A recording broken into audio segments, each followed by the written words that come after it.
I wanted to talk to you today about training to failure. I have talked previously about how I like training to failure, but how I also use it sparingly, and how for some things I don't use it at all.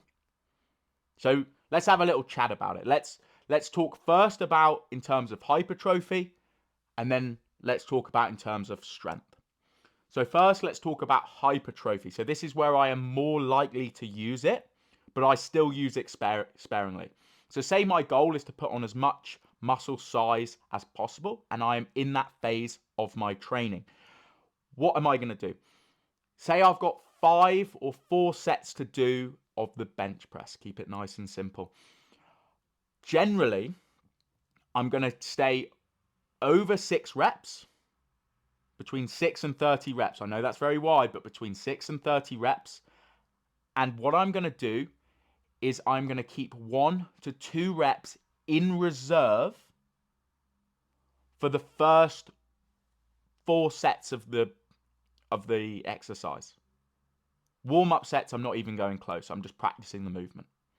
And then maybe on that final one, presuming I've got a spotter, this is the rare occasion where I might take it to failure if I'm not using that same muscle group again.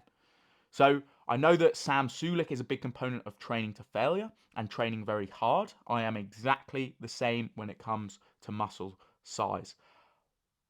But I do use it sparingly, because what you don't want to do is come out straight out of the gates with sets to failure. So say I'm doing a set of 10, and that is my absolute failure point on the first set.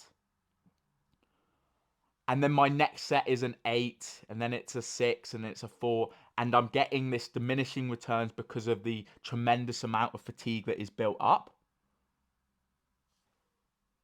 Whereas if I would have gone 8, 9 out of 10 on that first set, maybe I get 9 or 10 again on the second set, and my performance is just far more maintained. And I get one of the main drivers of muscle growth, which is volume, because I get more weekly volume because my performance isn't diminishing as fast. So I hope that makes sense to you.